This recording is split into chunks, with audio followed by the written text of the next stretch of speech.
Okay, let's get started. Good afternoon, everyone. Welcome to today's webinar. I'm Pulin Lee, and I'm a member of the Whitehead Institute and assistant professor of biology at MIT. And I'll be your host and moderator today. So the theme of today's webinar is COVID-19 research at Whitehead Institute. And this is really the first in a series of talks that we've organized. And the goal of this series is to share the exciting science and research carried out at Whitehead Institute with the broader community like you guys. And it is really fantastic to have so many of you with us today. And I'm really excited about the amazing talks today and discussion afterwards. Before we start, I would just like to make a brief announcement. As we mentioned earlier on, if you were not here, this webinar is being recorded. And also we will be fielding questions at the end of today's presentation. And there are two ways to ask your questions. You'll be able to either ask a question by virtually raising your hand. You can do this by clicking the hand button at the bottom of your Zoom screen, at which point I will call on you and unmute you so you can ask your question live directly to our speakers. Alternatively, you can also just submit your questions in writing by using the Q&A box at the bottom of your screen. Okay, and let's get started. So today's topic is COVID-19 research at Whitehead Institute.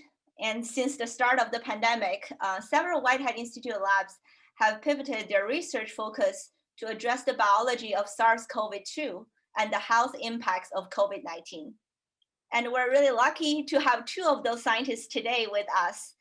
And it is my great pleasure to introduce our speakers today, Silvia Rouskin and Kipp Weiskopf. So both Silvia and Kipp are fellows at the Whitehead Institute. And Silvia is the Andrea and Paul Heafy Fellow at Whitehead Institute. And her lab studies the role of folding and structures of RNA molecules in gene regulation and disease. So she has done really groundbreaking work on the conformations of HIV RNA. And since the start of the COVID, the Rouskin lab is applying their expertise to analyze the structure of the SARS-CoV-2 RNA genome, which may prove critical for developing therapeutics to fight coronaviruses. And welcome, Silvia. And Kipp Weiskopf is also a Whitehead Fellow, and he is also a practicing physician at Dana-Farber Cancer Institute. Amazingly, he can do both jobs very efficiently. And Kipp's lab studies how immune cells can be used to fight cancer in our body. And Kipp is using the knowledge and the experimental models he has developed through his work on cancer immunotherapies to identify and also do preclinical testing on existing drugs that can potentially be repurposed to reduce COVID-19 severity and mortality. Kipp and Silvia, really thank you for being with us today. And now I think I will hand the stage to Silvia to start us off. All right, hi everyone. I'm Silvia and I'm a Whitehead Fellow, and today I'm going to tell you about our work on targeting the SARS-CoV-2 RNA genome. So I'd like to start with a recent report from the World Health Organization about the deadliest viruses on Earth. And here I'm showing you the top 9, which include viruses like Zika virus, Ebola, dengue, HIV, influenza, and SARS. And I hope you can appreciate this is a very diverse set of viruses that infect different cell types and cause very different disease. But one thing that's common to all of them is that they're all RNA viruses, meaning that they store their genetic material as RNA. And my lab has been focused on HIV and looking at the shapes it forms in cells and the implications of that for infection. But with the pandemic, I realized that the methods we developed are directly applicable to SARS-CoV-2, with the ultimate goal of identifying a novel class of therapeutic strategies, which I'll tell you more about. So why is RNA so special? Just like DNA, RNA consists of a string of nucleotides that store genetic information, but DNA always comes in pairs of 2 molecules that are bound together in this very rigid double helix shape. RNA, on the other hand, is one molecule, but instead of being linear or rigid, it's much more flexible and often folds back on itself to form complex shapes that are very important, but are really hard to predict. And here I'm showing you one example where the RNA molecule starts here with this blue sequence, and then it ends with this gray sequence. And you can see how the beginning and the end of the molecule are interacting, and they form what we call a stem. And this same structure is shown in 3 dimensions to the right. And what I hope you can appreciate from this one example is how complex RNA shapes can be in contrast to DNA. And it turns out that these shapes encode a second layer of regulatory information on top of what is encoded by the linear sequence alone. So RNA can both store genetic information, like DNA, and here on the left, I'm showing you the genome of influenza virus, but it can also fold into complex shapes like proteins. And this gives RNA some very interesting properties, including the ability to do work for the cell, which is a function that's typically performed by proteins. So in a sense, RNA is the most versatile of all biomolecules. And some of our major lab goals are to develop new approaches to understand how RNA viruses take over the host and design therapeutic strategies that specifically target the RNA itself. And here I'm just showing you some pictures from a workshop that my lab organized prior to the pandemic to train other scientists across the United States in the methods we developed to determine the structure of RNA molecules inside cells. So in terms of therapeutics, typically people think of drugs targeting a viral protein, like I'm showing you here to the left, and here's a small molecule. And typically that would inhibit some important stage in the viral life cycle, such as entry, replication, viral assembly, and so forth.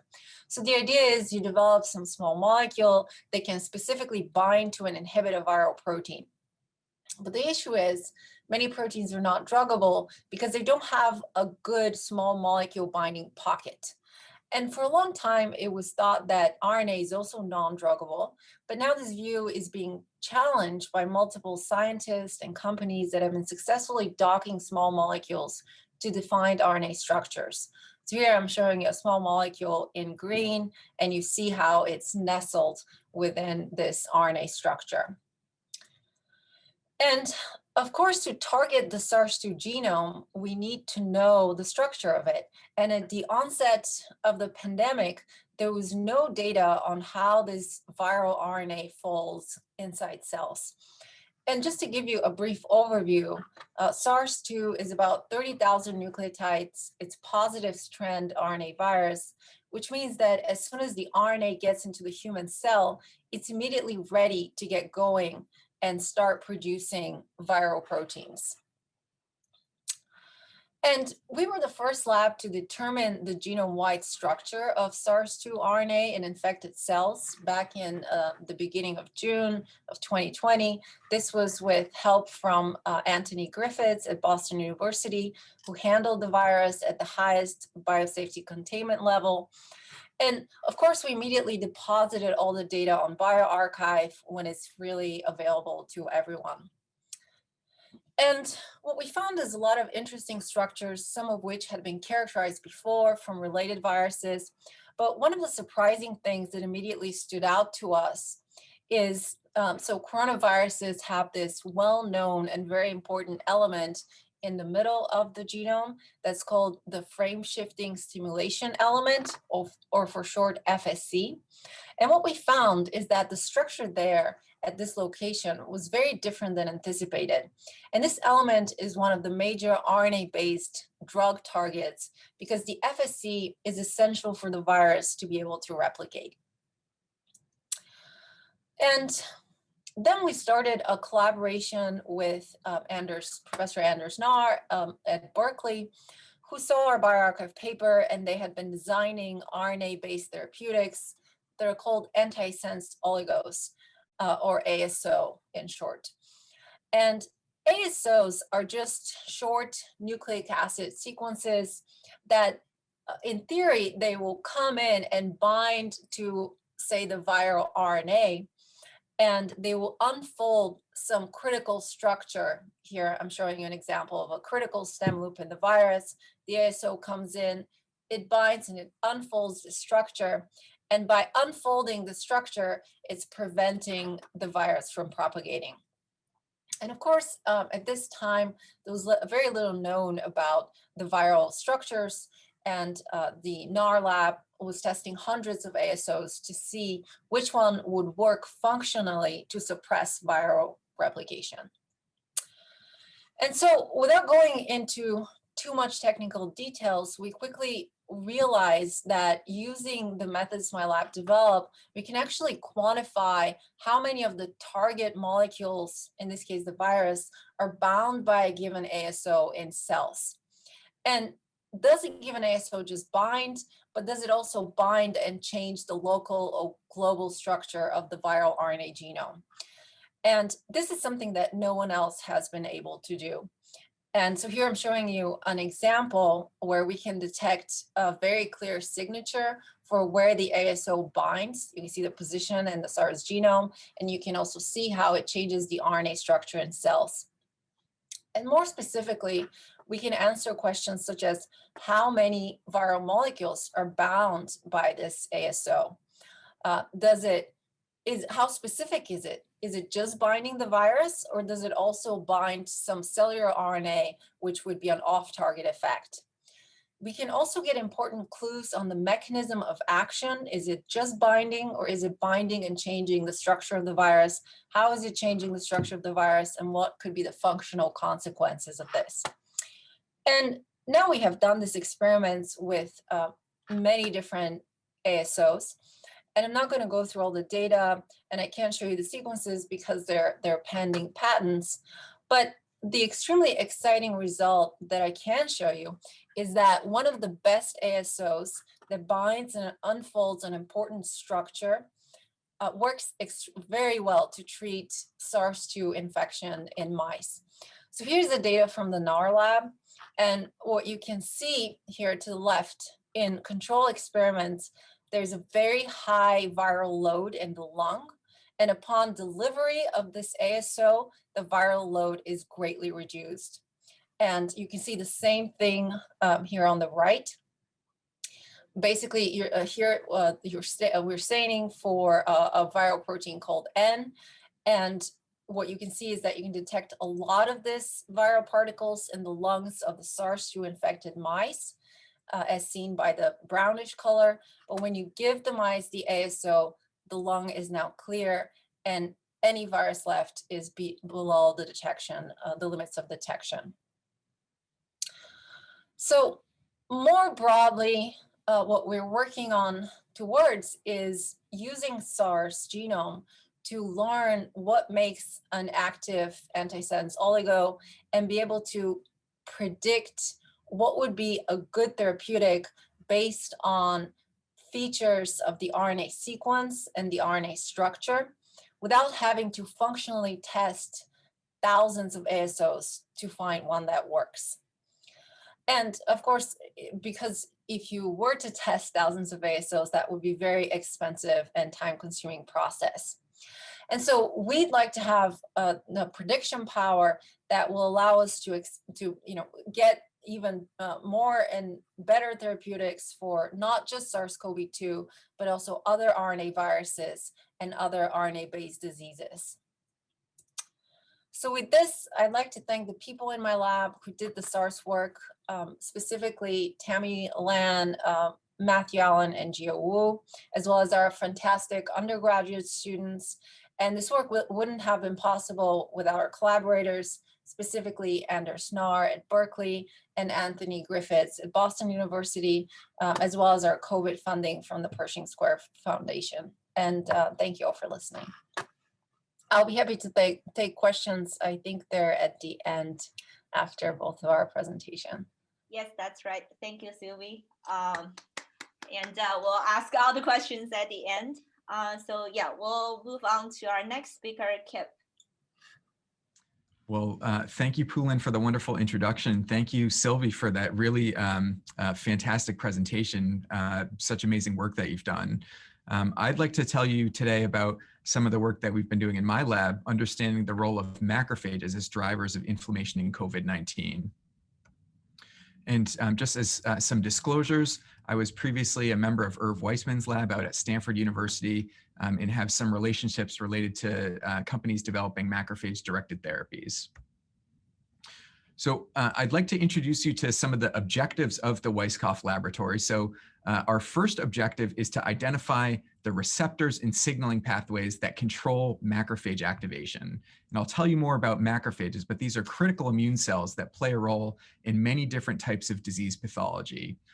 The second goal of the Weiskopf laboratory is to develop novel drugs that modify macrophage function to treat life-threatening diseases. And I'll give you a little bit of an introduction to some of the work that we've been doing in cancer biology to understand how we can use macrophages to attack cancer cells.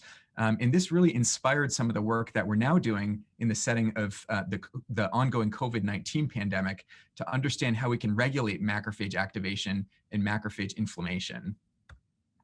But first, as an overview of the immune system, this diagram here shows all the major cell subsets that are present in the blood and act as immune cells. And all of the immune cells and all of the cells in the blood derive from an adult bone marrow stem cell known as the hematopoietic stem cell that resides in the bone marrow and can give rise to the two main lineages of the immune system, the myeloid arm and the lymphoid arm.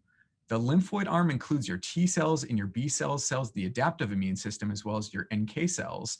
And the myeloid arm actually makes up your largest arm in the immune system. And this includes your granulocytes, granulocytes including neutrophils, basophils, and eosinophils, as well as monocytes. And monocytes are cells that are present in the circulation, present in the blood, and they can extravasate, they can exit the bloodstream and enter into tissues all throughout the body. And within the tissues, they can differentiate into these two major immune cell subsets known as dendritic cells or macrophages. And it's these cells here, macrophages, that my laboratory is particularly interested in studying. And so here's just a little bit of background on macrophages in disease. So macrophage, the word macrophage comes from the Greek for big eater because they're literally large cells. They're larger than most cells in the body, and they have the ability to ingest and destroy pathogens, bacteria, fungus, or dead or dying cells by the process of phagocytosis. So they can ingest these pathogens and then destroy them internally. They're involved, they're present in all tissues scattered throughout the body, and they're involved in essentially all states of disease, everything from autoimmune disease to infectious disease to neurodegenerative disease. And they have a particularly interesting and complex relationship in the setting of cancer.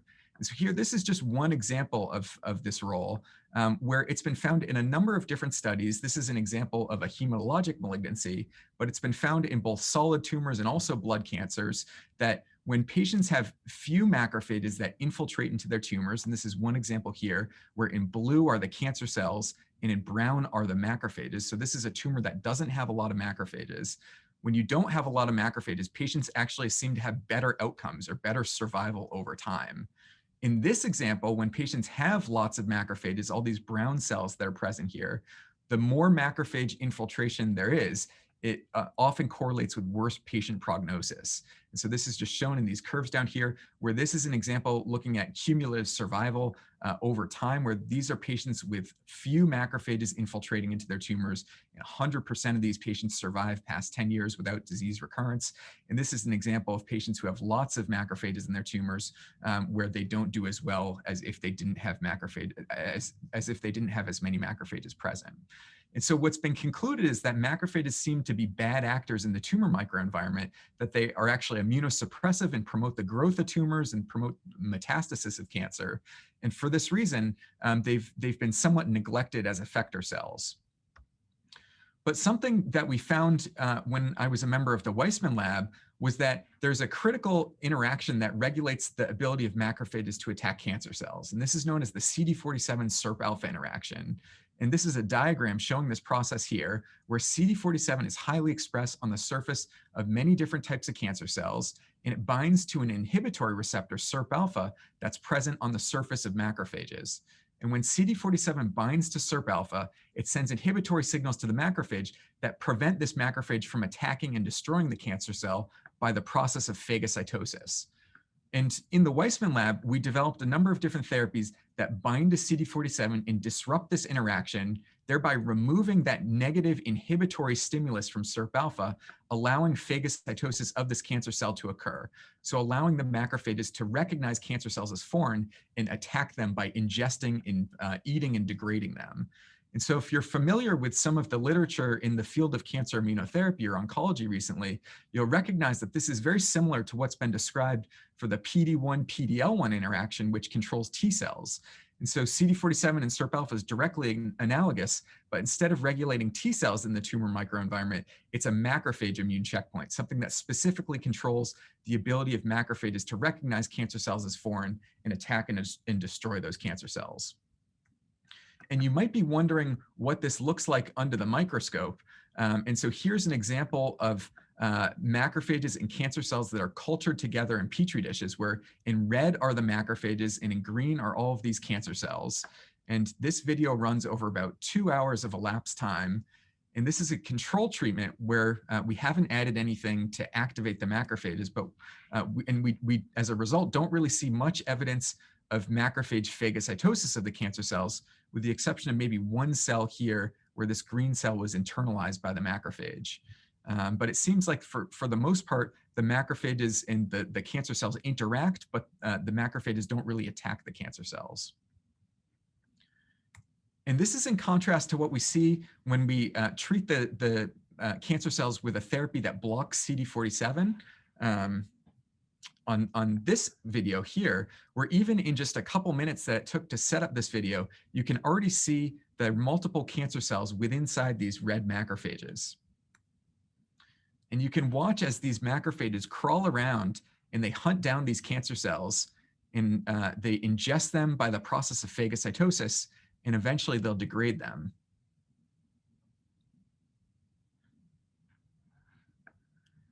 And in many cases, we see multiple green cancer cells inside these red macrophages. And that's why we think these therapies targeting macrophages can be so effective for cancer.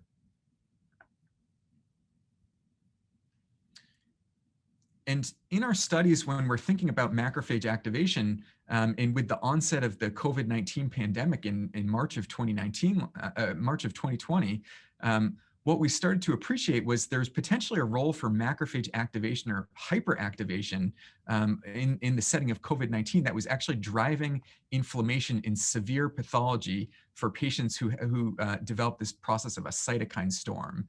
And so there's some diseases where instead of macrophages being suppressed like they might be at baseline in cancer, where macrophages are actually hyperactivated, these are syndromes known as macrophage activation syndromes. And it seems like the macrophages are really the root cause of pathology and drivers of these diseases.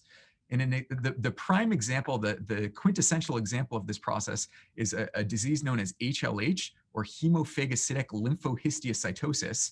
And this is a disease where macrophages are activated systemically, and they start ingesting and attacking all of the normal healthy red blood cells, as well as other normal healthy tissues throughout the body.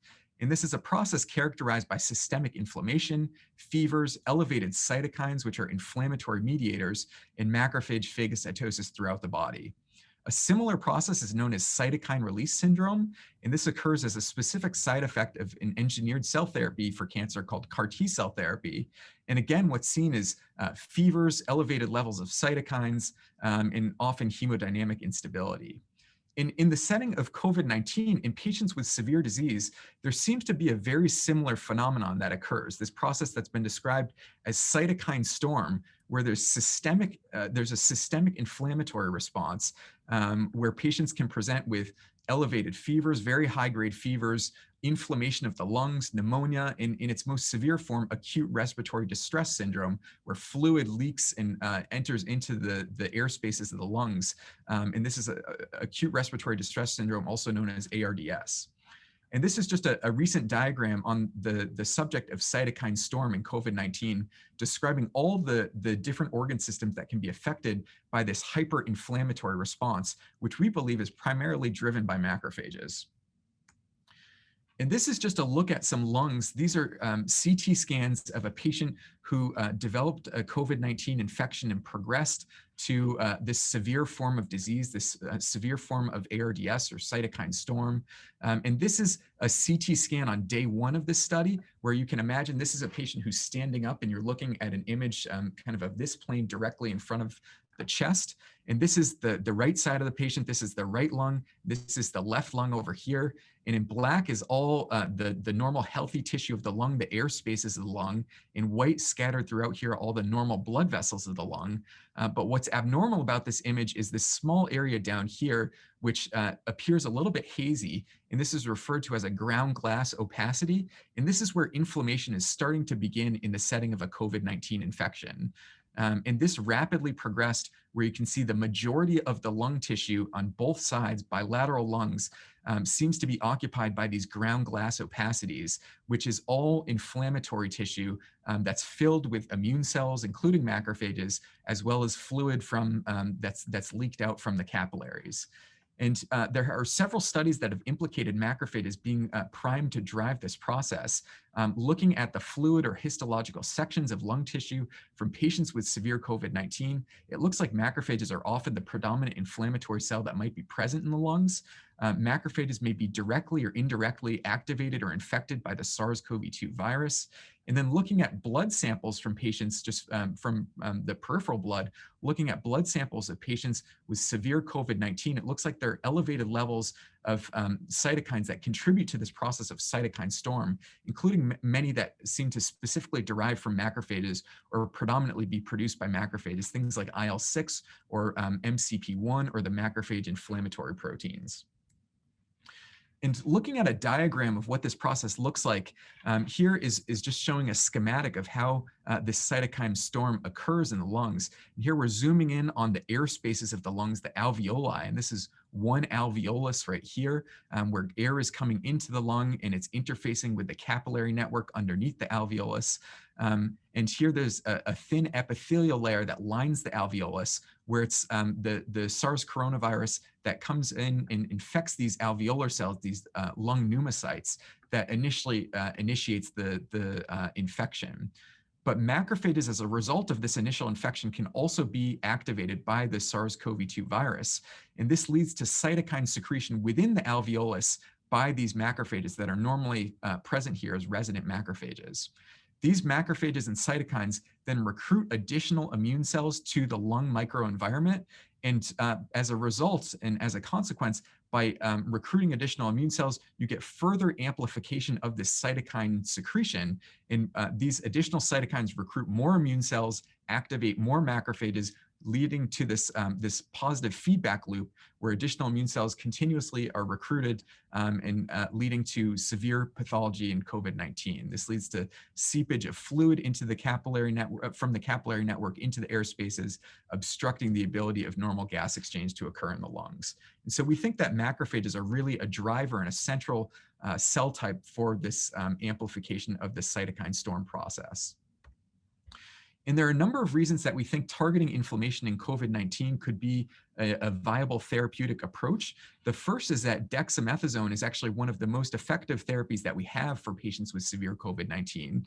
And this is a steroid. It's kind of a blunt instrument for treating COVID-19, but it just systemically suppresses the immune system, all lineages of the immune system, somewhat non-specifically, to prevent this hyperinflammatory response from occurring. Another drug that's been used and seems to be moderately successful in COVID-19 is something that is downstream, targeting a mediator downstream of macrophages. And this is tocilizumab, and it targets IL-6, one of these inflammatory proteins or cytokines that's produced by macrophages. And it seems like it might benefit a select group of patients with severe COVID-19. But our hypothesis is that we can identify anti-inflammatory drugs that specifically act on macrophages and specifically target macrophages to disrupt this positive feedback loop and to be able to intervene and prevent this macrophage activation from occurring that drives the severe COVID-19 inflammation. And the benefit of this approach of specifically targeting macrophages with anti-inflammatory drugs is that we can reduce inflammation that may drive and contribute to disease pathology without blunting the general immune response to the SARS-CoV-2 virus to enable your adaptive immune system, your T cells and your B cells and other cells of the immune system to actually fight off and clear the infection without an exuberant immune response that makes the disease worse in some cases.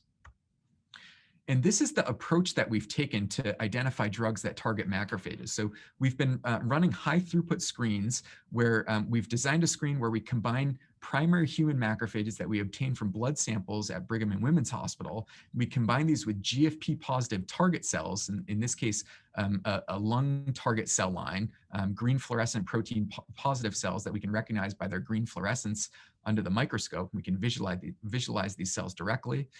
We can put these cells into these microplates where there are 384 wells per plate, and add in macrophages and the target cells, as well as a therapy that activates the macrophages to start attacking these target cells, just like might happen in the alveolus of the lung in response to a SARS-CoV-2 infection. And then on top of this, we add in, using liquid handling robots, we add in a different FDA-approved drug into each of these little micro wells on every one of these 384 well plates. So each well has a different drug compound that's added in, and we're able to screen through these compounds after we've incubated the cells for a period of 7 days in culture together. And we screen at the end by just visualizing using fluorescence microscopy, automated microscopy. We visualize the number of these GFP positive cells that remain in the well at the end of this period. And I'll show you what this looks like here, and I'll show you some of the results from our pilot study, where we did a small pilot study looking at 32 compounds that we believe could potentially act on macrophages, either activate them or inhibit them. And we performed this small pilot screen using this assay and using this system. And what we found was that the majority of drugs that we tested didn't seem to have any significant effect at inhibiting the activation of macrophages in this model. But there were a few that seemed to stand out from the rest, from all of these purple bars down here, where these seemed to be very active drugs that substantially inhibited the ability of the macrophages to attack the target cells. And this is exactly what we're quantifying in this assay, where this is a control treatment where these are just black and white images because it's a little bit easier to quantify on a grayscale image.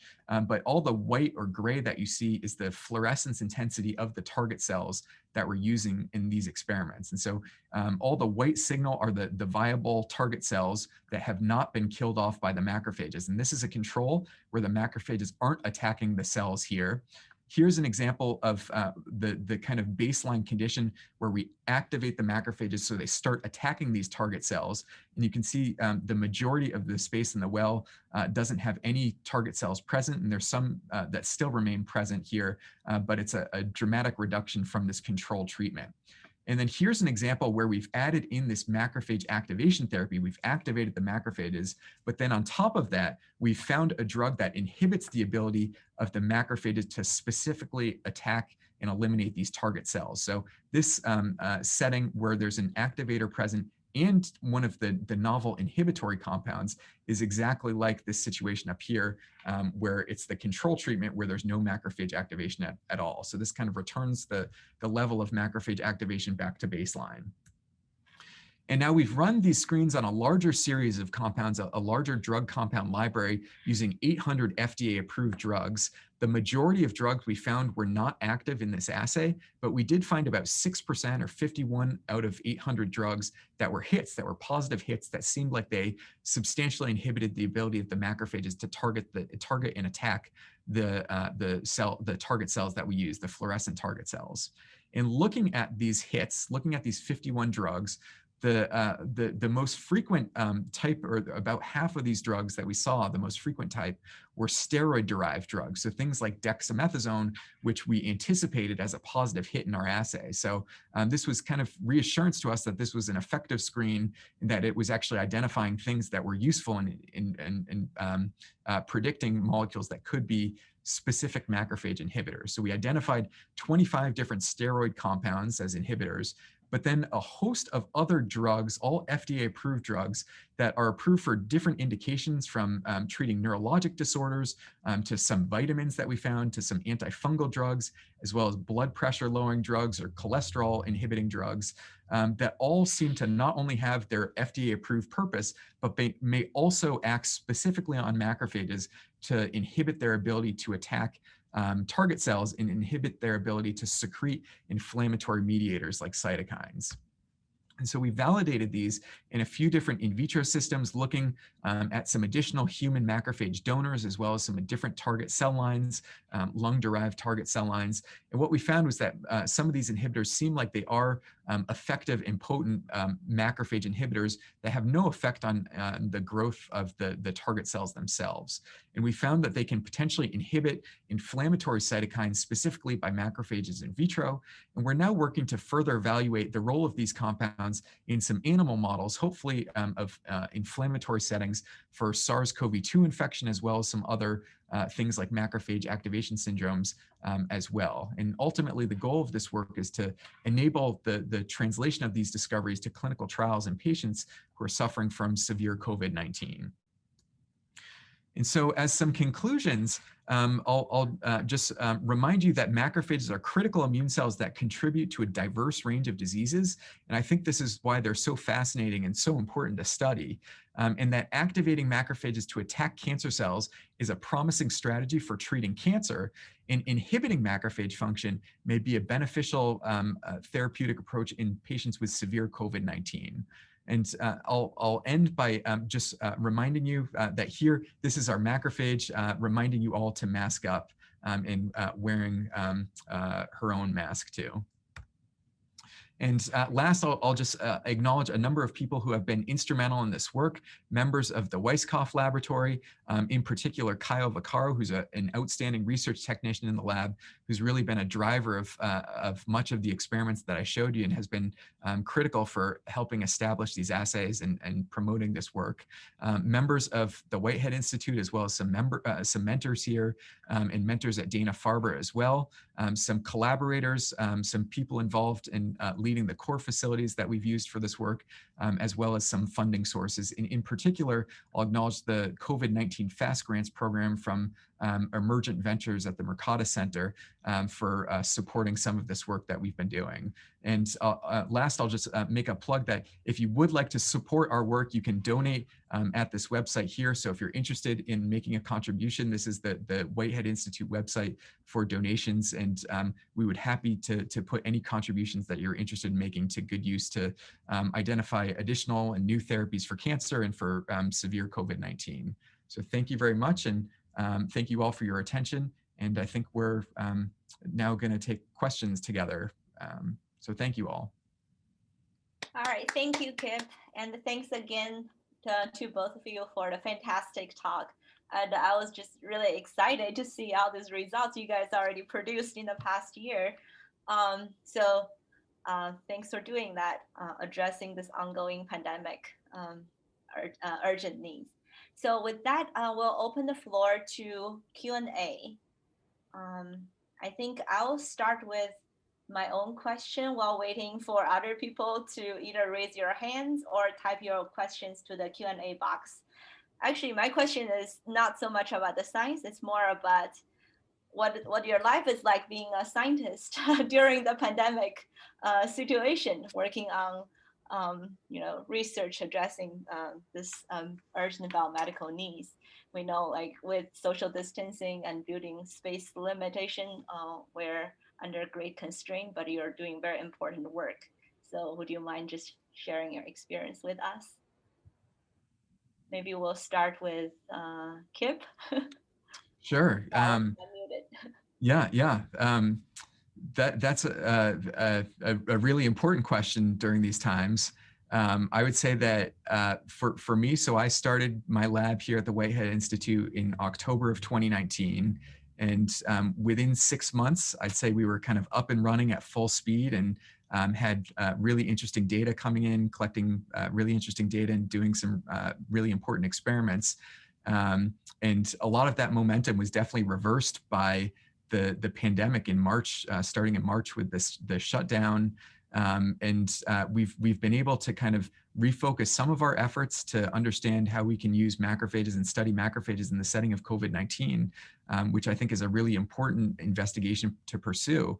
But it's definitely for the first 6 months of the pandemic, I think something that we had to in some ways put some of our cancer focused work on the back burner and hadn't been able to really make advances in that realm. So it's been a little bit difficult, I'd say, just being able to, with kind of space restrictions for sure, and scheduling of equipment that needs to be done, and scheduling of times in the laboratory, just being able to move the full course of our research forward. But I think now we're in a place where we're kind of in a stable environment within the Institute, and we're back to a spot where we're making progress. We're focusing on both cancer and COVID now, and I think we're advancing both of these projects forward. So I think it's been a difficult situation for everybody, regardless of whether you're in science or not. But I think we're now at a state where we're making progress and we're really gaining some research support. Great, thanks, Kipp. Silvia, you're muted. Sure, yes. Obviously, it hasn't been easy with the pandemic, and it hasn't been easy for anyone. The Whitehead Institute has been extremely supportive, and members of my lab and myself consider ourselves extremely fortunate to be working on SARS-2 and being able to contribute. So that's great. Thanks. Okay, looks like we have quite a few questions already. I think one of the questions, or two of the questions, are related to the antisense oligo Silvia mentioned. The first aspect is, how does the oligo have a greater binding affinity to the RNA than the RNA itself? How does that disrupt the RNA structure? Yeah, this is an excellent question, and there are two parts to that. One is, it's important for the oligo to actually land on some open RNA, and I try to schematize that in my presentation, but maybe it wasn't perfect. But it's important for the antisense oligo to have a landing pad somewhere to grab onto. A sequence, open and accessible sequence that is adjacent to the stem, in order to be able to start reaching in and unwinding. The other part is that the particular oligos that work best are actually this LNAs. They're called locked nucleic acid. They're not exactly, they're kind of like RNA, but they're locked in a more favorable conformation for double helix formation. So actually the affinity of LNA to RNA is higher than an RNA to RNA. So I think between those two contributors it makes it possible for this oligo to unwind a stem. Was there another question? Yeah, a related question. So the question is, how long are the oligos, and how do you mitigate off-target effects in the organism? The oligos currently that we're using about 14 nucleotides, and in terms of mitigating off-target effects, you can do this bioinformatically by searching sequence space in human transcriptome to see what sequences are least likely to give you off-target effects. At this point, what we're learning a lot by actually experimentally also be able to see where this ASO can bind and give you off-target effects. But right now, the only way you can do it is bioinformatically. We're trying to learn more so we can incorporate more information on how to mitigate those off-target effects. Right, great. Actually, a related question for Kipp is also about the side effect. What are some side effects that could happen when inhibiting macrophage function in COVID patients? Yeah, that's a good question and an important question as well. So I think what many of the animal models suggest is that when you're specifically inhibiting or disrupting macrophage function, either at the genetic level or with some therapies that have been described, that there doesn't seem to be a substantial phenotype. So it isn't clear that in the short term that there's some type of acute pathology that develops as a result of inhibiting macrophage function. But that's a very artificial setting where mice and animal models, they're not exposed to the diverse range of pathogens that people encounter every day or that you might see in the hospital or what it might look like in the setting of a COVID-19 infection. But with that being said, it seems like probably the cells that are most responsible for clearing out the SARS-CoV-2 virus in the setting of a COVID-19 infection are probably your T cells, your cells of your adaptive immune system. And medications like dexamethasone or other steroid medications are kind of blunt instruments that across the board will inhibit the immune system or suppress the immune system, including your T cells. And so we think that one of the benefits of our approach is that we're targeting the macrophages, which aren't as instrumental in removing the virus or eliminating the virus from the body, but really coordinating other immune cells to do that. By specifically inhibiting the macrophages, that you're freeing up those T cells to be able to go and eliminate the virus. So we think we kind of have a node that we can target where we have a wider therapeutic window potentially than some of these other therapies. Great. Yeah, and a related question from John Goldstein is, if you inhibit the macrophages for extended period of time, would that make a person susceptible to certain diseases? Yeah, it's definitely possible, and that's something hopefully we can find out in animal models or in clinical trials at some point down the line. There are some therapies that are FDA approved that we know have an impact on macrophages. There are other immunosuppressive drugs that over long periods of time definitely predispose you to what are called opportunistic infections, things that the immune system normally clears out under a normal healthy immune system. But when you remove certain arms of the immune system, certain fungal pathogens or atypical pathogens can start to take hold and grow. And so it's possible that inhibiting macrophages specifically over long courses of time could predispose you to those types of pathologies. But I think what our hope is that if we have therapies that can intervene for severe COVID-19, that these wouldn't be long-term therapies necessarily. They'd be therapies that maybe patients get when they're admitted to the ICU, and that the ideal situation is they're treated with these drugs for a few days, and this is able to kind of calm down that inflammation, restore the respiratory function of the patients, so that they don't need to be on these therapies anymore, and that their own immune system can then take over and fight off the infection. The time window is definitely critical for the treatment. Exactly, right. Great. Okay, so there is one question to both of you. Could you provide a simple explanation to how these two therapeutic strategies differ from the Moderna RNA approach towards immunizing people against COVID-19? So I guess vaccine versus treatment. So maybe Sylvie, you want to start? Sure. Yeah, so in the simplest sense, the Moderna is also an RNA-based vaccine, but in one case it's a vaccine, so it's a preventative treatment. You want to get vaccinated so you don't get the disease, you don't get the virus. It prepares your immune system to kill the virus very quickly if you do get infected.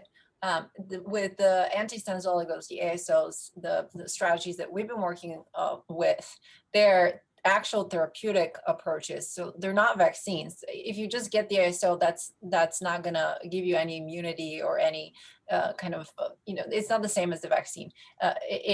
You would take this if you didn't have a vaccine, or if you had a vaccine, but anyway, you maybe were one of those newer strains that maybe the vaccine wasn't as efficient. Basically, the ASO you want if you have the disease. You have COVID, you have a bunch of virus in your lung that's replicating actively, you want to kill it. And so that's when you take the ASO. So it's more of a preventative treatment of vaccine versus treatment of an acute viral infection, which is the ASO. And I think Kipp will explain more about the macrophage. Yeah. And so our approach is also a therapeutic approach. So targeting people that already have developed COVID-19. In particular, we think it might be most effective for people who have severe COVID-19 infections. So people who might even be in the intensive care unit. But with that being said, as I was describing, macrophages are involved in essentially all states of health and disease. And so when people are vaccinated, one of the primary immune cells that responds to that injection, the local injection into your arm, are macrophages and other antigen presenting cells like dendritic cells. And those cells will pick up the little piece of the virus that's injected, or the piece of the virus that's encoded by the vaccine, and they'll travel to the lymph nodes in the body and present those antigens to the adaptive immune system to allow an important vaccination response to occur. And so it's possible that some of the medications that we're identifying, things that people that are FDA approved drugs, things like blood pressure medications or drugs for certain neurologic disorders, that these might alter that process, either improve that process or inhibit that process. And although that's not primarily what we're focused on, we're more focused on the therapeutic angle for people who have COVID-19 or have severe COVID-19. It's something that we'll definitely consider and try to understand how some of these drugs might affect that process, the vaccination process as well. Great. Actually, yeah, I have a related question for Silvia. Do you think your understanding of the RNA structure would also have implication for how to design RNA-based vaccine?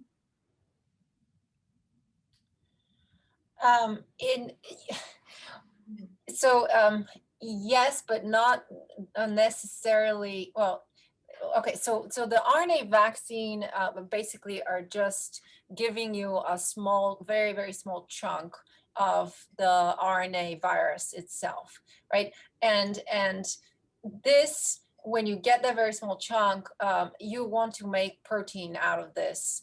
So the mechanism is slightly different than what we're interested in looking at, but RNA structure in this case matters because you want to optimize the RNA in a way that it will produce the most amount of protein and you will get the most immune stimulation out of it. And that's something that Moderna has been, doing and it is very also good at doing. So yes, RNA structure matters, and people are, including ourselves, but also others, are well aware of it and taking it into account. Yeah, there are lots of questions actually. I think we'll have to select a few questions. Maybe Kipp and Silvia can stay on and answer the rest of questions by typing your answers in the box. But there is one question for Kipp regarding the 800 drugs used in your screen. Are you surprised in any way by the outcome of the screening results? And the majority of the effective drugs were steroids, etc. We were actually really happy to see that. So I think that's the best validation that we could have had of this screening approach, because it shows that, we know steroids are immunosuppressive drugs. We know they act on macrophages. We weren't necessarily looking for steroid drugs, but the fact that we found basically every steroid drug in an unbiased way in this screening approach as an immunosuppressive drug was actually very reassuring to us. So I think the steroid drugs are potentially the less interesting drugs that we found, but help validate our approach. And then the other half of the drugs that we identified, I think, are the things that will really give us novel insights and potentially maybe things that act specifically on macrophages rather than more globally on the immune system. Mm-hmm. Cool. Great. I know we have two questions sort of related for Silvia, which is this RNA targeting strategy resistant to mutations? And could this be a pan-coronavirus therapy? Yeah, so I was just typing an answer to a similar question. So the ASOs that we're working with,